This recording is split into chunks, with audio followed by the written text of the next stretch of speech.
Hi, my name's Demara, and I'm going to continue now with high vibrational recipes, vegan and gluten-free style.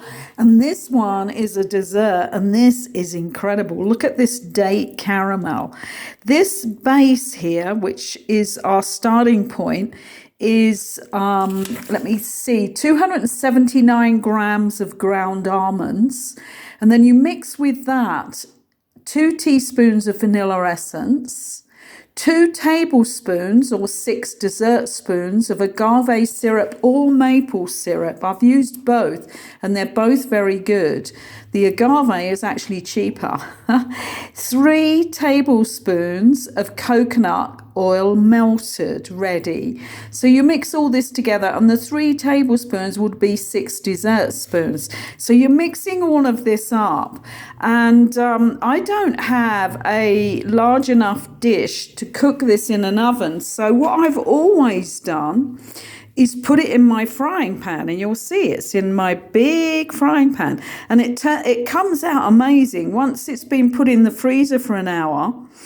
And I'll tell you that bit later. I can then slice it up, and I usually slice it up into 12 slices. It lasts ages if you can keep your hands off of it, because it's absolutely delicious. So this base is completely amazingly nutritional almonds with all other beautiful ingredients, the vanilla essence, the coconut oil, and the maple syrup or agave. Nothing in there that's going to affect your health. And so what we do is we put the almond mixture either into a dish that you're going to serve it in ultimately, and you would want to put it in an oven, which is 350 degrees, for 17 minutes. Okay, now in my frying pan, it takes just a few minutes to start browning up the sides there. You can see that. So it has done what it needs to do, but just with a lid on, over a heat. And then what we do is we get the dates, which is 368 grams of dates that are already pitted. Now these odd numbers like 368 grams is because I probably converted this 2 grams from ounces originally, and it obviously doesn't come out exactly even. So it's 368 grams of pitted dates, which you put into a container where you can blend it. So if you've actually got a blender that has the blending container, then put them in there. I actually have a hand blender, so I can put that in any container. But you need 3/4 cup of mineral water and a teaspoon of vanilla essence. And I usually let mine soak a bit. So that's the first thing I do, is get that weighed out and let it soak in the water to soften them up a bit. And then you pulse them, blend them, and it comes up. This is it, poured into here. This is the date caramel, which is absolutely amazing. I mean, even the smell as I'm smoothing this over is amazing, because the vanilla essence has this perfume, doesn't it? And it's hitting the warm shortbread at the moment.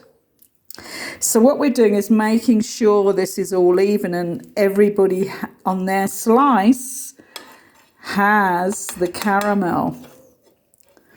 Okay, so now what we're going to do is put this in the freezer for an hour.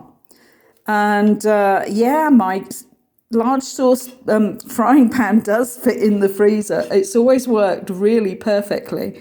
So I don't have any problem with that. But if you're doing it in a smaller dish or a large square one, it'll work out the same. Okay, I think that's smooth enough.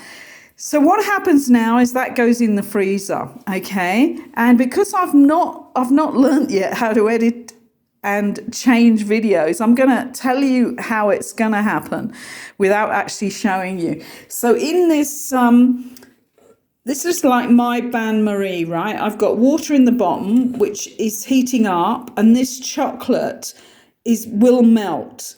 okay, and be liquefied. So I will do that 10 minutes probably before the hour, the end of the hour, that this base comes out of the freezer. And then you just smooth it over. Put it back then into either the freezer for a short period of time or put it into the fridge. And then when it's, really chilled and that chocolate has melted over the top and is now solidified, you can then start cutting it, because when I've done it, it cuts into really crisp slices. And this is a fantastic either snack, because it's all almonds, it's got protein in there, it's got the goodness of the dates with the iron and all the other nutrition in there, and the roughage for your system. Something else I'd like to add is I'm using here 85% cacao chocolate. This one is a particularly amazing one because it has a real roasted flavor. And it's been made really beautifully because they've obviously roasted the cacao beans very well. But there's lots of 85%, 75%. I would never go lower than 70% because that's got too much